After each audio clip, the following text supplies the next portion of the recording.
আজই ডাউনলোড করুন আর এনজয় করুন আপনার পছন্দের শো। কেমন যেন অদ্ভুত লাগছে লোকটাকে। স্টপ! মাই গড, ওনার বেলাতেই আটকালেন কেন? উনি কি কিছু ধরে ফেললেন নাকি? একটা গোটা দিন পেরিয়ে গেল, সাক্ষ্য এখনো কিছু জানালো না। I don't trust him. I don't know why আমার না মনে হচ্ছে সাক্ষ্য কিছু একটা প্ল্যানিং করছে।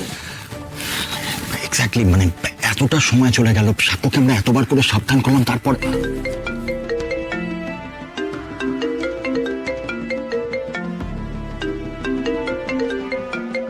সাক্ষ্য ফোন করেছে। স্পিকারে দাও, কথা বলো। সাক্ষ্য, তোমার কলের ওয়েট করছিলাম।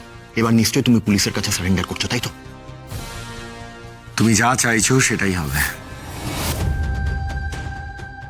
রুদ্র কথাটা মনে আছে নিশ্চয়ই?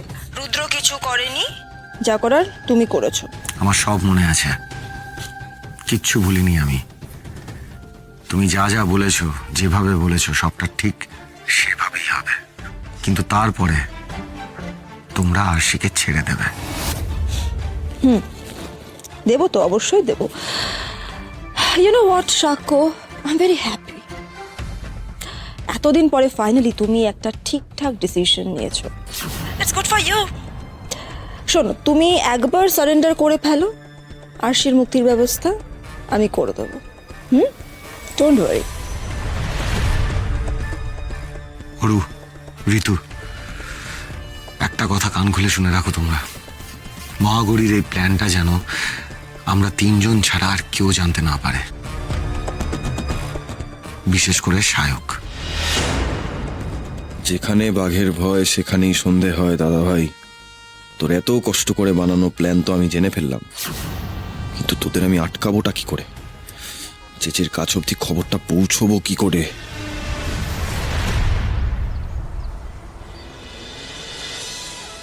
তোমরা কিন্তু সারাক্ষণ চোখ কান খোলা রেখো, ওকে? Okay madam.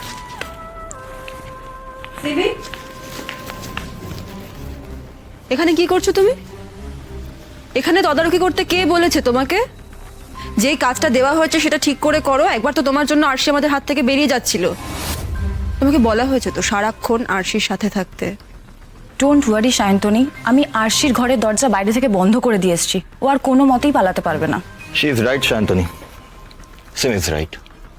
আমি নিজে পুরো ব্যাপারটা দেখে নিয়েছি। আর তার থেকেও বড় কথা, আজকের সিকিউরিটি প্রচন্ড টাইট। তুমি টেনশন করো না, যাই হোক না কেন আরশি কোনোভাবে আজকে পালাতে পারবে না। তুমি বরঞ্চ এই ইভেন্টের উপর কনসেন্ট্রেট করো।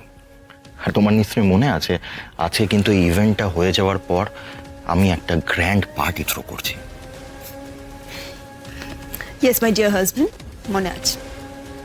ভেতরে যাওয়া যাবে না স্যার। এই ওকে আসতে দাও।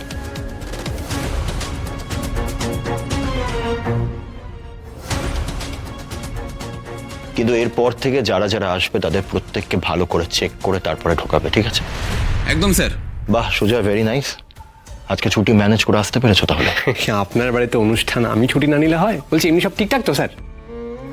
শুধু ওনাদের আসাই বাকি আছে। হরে কৃষ্ণ, হরে কৃষ্ণ, হরে কৃষ্ণ। ওই তো স্যার, বলতে বলতে কীর্তনের দলও চলে এসছে তাহলে। ঠিক আছে যান, ঠিক আছে যাও।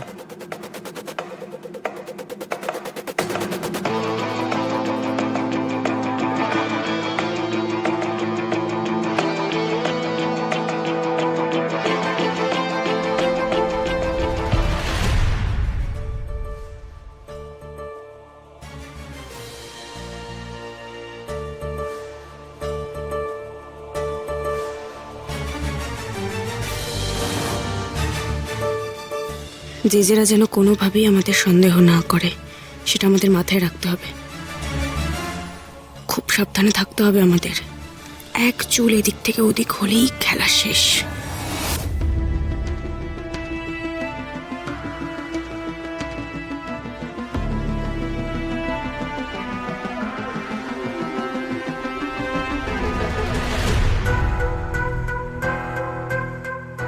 সুজয়বাবু, ইচ্ছে করছে এক্ষুনি আপনার এই আসল রূপটার একটা ভিডিও করে রাখি।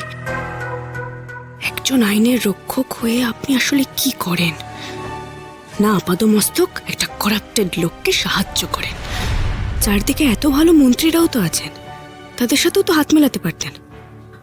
অবশ্য রতনে রতন চেনে।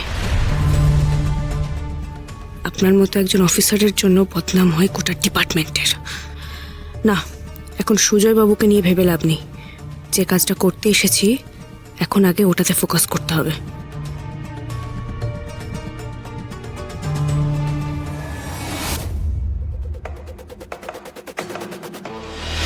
এই লোকটা এরকম চাদর জড়িয়ে আছে কেন? কেমন যেন অদ্ভুত লাগছে লোকটাকে। যা।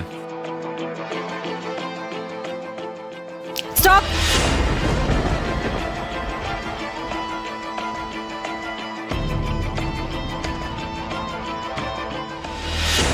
মাই গড, ওনার বেলাতেই আটকালেন কেন? উনি কি কিছু ধরে ফেললেন নাকি? হোয়াট হ্যাপেন শান্তনি, কি হয়েছে? সায়ন্তনী এইভাবে আমার দিকে তাকিয়ে আছে কেন? ও কি কিছু সন্দেহ করলো নাকি? এবার কি তাহলে ধরা পড়ে যাব? আর সে ম্যাডামকে তাহলে আর উদ্ধার করতে পারবো না। কি আছে হাতে? হাত দুটো ওভাবে চাদরের তলায় ঢুকিয়ে রেখেছেন কেন?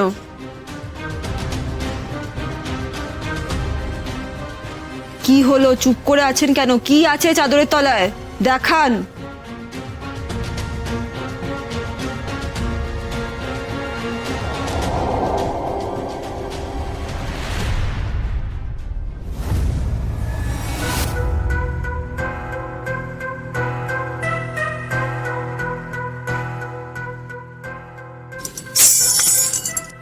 এটা চাদরের তলায় লুকিয়ে রেখেছিলেন কেন? লুকিয়ে রাখিনি কর্তামা, ওই আসলে ঠান্ডা লাগার ধাত আছে কি না, তাই শরীরটারে একটু চাদর দিয়ে মুড়ে রেখেছিল। বাবারে, এমন ভাবে আটকে দিয়েছিল, আমি তো পুরো ভয় পেয়ে গিয়েছিলাম। আমিও। ওকে ওকে ফাইন, ভেতরে আসুন আপনারা।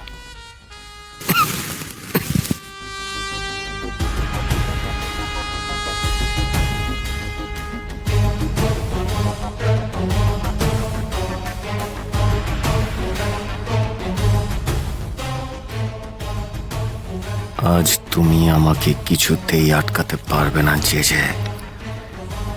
একবার যখন তোমার বাড়িতে আমি ঢুকে পড়েছি তখন আরশিকে না নিয়ে আমি ফিরব না। স্বয়ং বজরংবলীর আশীর্বাদ আছে আমার সঙ্গে। কিন্তু ব্যাপারটা হলো, এত বড় বাড়িতে আরশিকে ওরা কোথায় রেখেছে সেটা বুঝবো কি করে? সেটা আমিও ভাবছি, কিন্তু একটা উপায় তো বের করতেই হবে। আর হ্যাঁ, একবার যখন এই বাড়িতে ঢুকেছি আরশি ম্যাডামকে আমি খুঁজে বের করবই।